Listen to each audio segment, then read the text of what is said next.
అందరికీ praise the lord. ఎలా ఉన్నారండి మీరందరూ? ఈరోజు మనము యూదా రాజులలో 5వ రాజు అయినటువంటి యెహోరాము గురించి మనం తెలుసుకుందాము. యెహోరాము జీవితంలో ఏమేమి జరిగింది, దాని ద్వారా మనం ఏం నేర్చుకోవచ్చు అన్నది ఈరోజు తెలియజేసుకుందాము. యెహోరాము యొక్క తండ్రి పేరు యెహోషాపాతు. ఆయన చనిపోయిన తర్వాత యెహోరాము రాజుగా వచ్చారు. యెహోషాపాతుకి ఇంకా కొంతమంది కొడుకులు ఉన్నారు. వాళ్ళ పేర్లు అజర్యా, యెహీయేలు, జకర్యా, మికాయేలు, షఫట్యా. యెహోరాము గురించి మనము 2వ రాజుల గ్రంథము 8వ అధ్యాయము 16 నుంచి 24 వచనాల్లోను, అలానే 2వ దినవృత్తాంతముల గ్రంథము 21వ అధ్యాయము 1 నుంచి 20 వచనాలలోను మనం చూస్తాము. యెహోషాపాతు ఏం చేస్తాడంటే, యెహోరాము ఇంటికి పెద్దవాడు కాబట్టి ఆయనకి రాజ్యమునిచ్చి మిగతా ఉన్నటువంటి కొడుకులకి వాళ్ళందరికీ కూడా మిగతా పట్టణాలలో కొన్ని రాసిచ్చాడనమాట. అలాగా యెహోరాము అనే అతను 5వ రాజుగా యూదులకి రాజయ్యాడనమాట. యెహోరాము రాజయ్యే సమయానికి తనకి 32 సంవత్సరములు. అలానే 8 సంవత్సరాలు యెరూషలేమును పరిపాలించడం జరిగింది. యెహోషాపాతు అంతకుముందు వీడియోలో మనం చూసాం కదా, ఆయన చాలా మంచి వ్యక్తి. అయితే మంచి తండ్రికి కొడుకుగా ఉన్న భార్య అతల్య విగ్రహారాధనకు ప్రోత్సహించింది. ఇక్కడ మనము అతల్య గురించి చెప్పుకోవాలి. అతల్య ఎవరు అనంటే ఆహాబు, యెజబేలు కుమార్తె అన్నమాట. ఇశ్రాయేలు రాజులైనటువంటి ఆహాబు, యెజబేలు కుమార్తె. మనము యెజబేలు ఎటువంటి వ్యక్తి, ఏలియాను ఏ విధంగా ఇబ్బంది పెట్టింది అన్నది మనందరికీ తెలుసు. అయితే అతని కుమార్తె కాబట్టి వాళ్ళ పెంపకంలో పెరిగింది. చిన్నప్పటి నుంచి విగ్రహారాధన చేస్తూ, దుష్టక్రియలు చేస్తూ, చెడ్డ తలంపులతో ఉంటూ పెరగడం ద్వారా తను వివాహం చేసుకున్నటువంటి యెహోరామును కూడా విగ్రహారాధనకులో ప్రోత్సహించింది. భార్య మార్గంలో నడిచి అతల్య అయినటువంటి భార్య మార్గంలో నడిచి మంచి పరిపాలనను యెహోరాము అందించలేకపోయాడు. మనము ఈ యెహోరాము గురించి చెప్పేటప్పుడు ఇశ్రాయేల్ రాజుల్లో కూడా యెహోరాము అనే అతను ఉన్నాడు. అతను ఎవరు అనంటే ఆహాబు, యెజబేలు యొక్క కుమారుడు అనమాట. ఇప్పుడు మనం అతల్య గురించి చెప్పుకున్నాం కదా, ఆ అతల్య భర్త పేరు యెహోరాము, అలానే అన్నయ్య పేరు కూడా యెహోరాము. మనం ఇశ్రాయేల్ రాజుల గ్రంథంలో చెప్పేటప్పుడు మరొకసారి గుర్తు చేస్తాను. అయితే ఈ అతల్య తనని భర్తని ఆ విధంగా చెడు మార్గంలో నడిపించడం జరిగిందనమాట.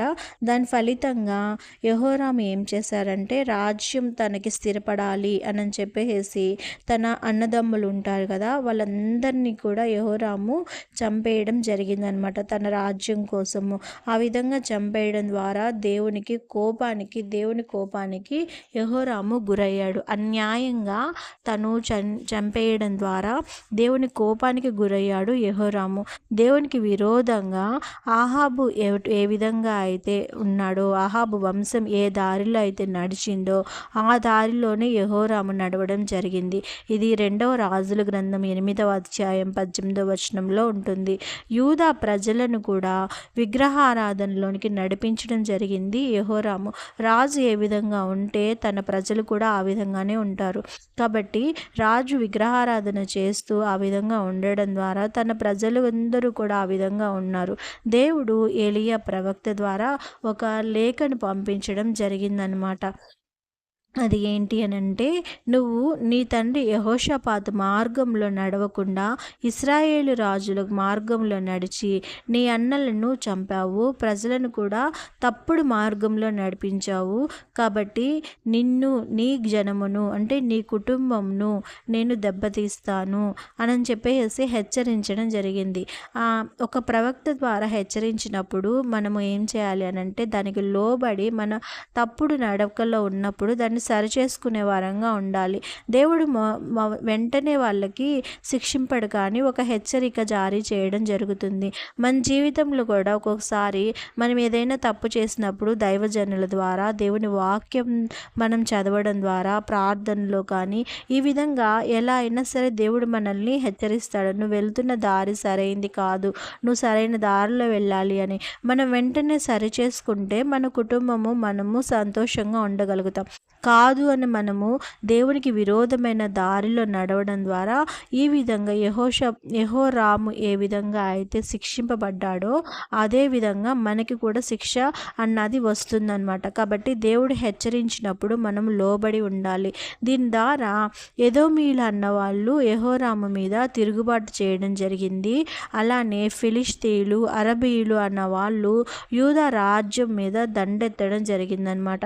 దాడి చేశారు వాళ్ళందరూ కూడా యూదా రాజ్యం మీద. ఎవరు? ఫిలిష్తీయులు, అరబీయులు అనేవాళ్ళు. దాని ఫలితంగా యెహోరాము కుటుంబం అంతా కూడా చనిపోవడం జరిగింది. యెహోయాహాజు అనే అతను మాత్రం తప్పించుకున్నాడు. ఈ యెహోయాహాజు ఎవరు అంటే యెహోరాము యొక్క కుమారుడు అనమాట. అతను ఒక్కడే తప్పించుకున్నాడు, కానీ వాళ్ళ కుటుంబం అంతా కూడా చనిపోవడం జరిగింది. యెహోరాము అనే అతను తన ఉదరమున పేగుల వ్యాధితో మరణించడం జరిగింది. అయితే అతను చనిపోయినప్పుడు అతని జనులు యెహోరాము తండ్రికి చేసినటువంటి, యెహోషాపాతుకు చేసిన ఉత్తర క్రియలు చేయలేదంట.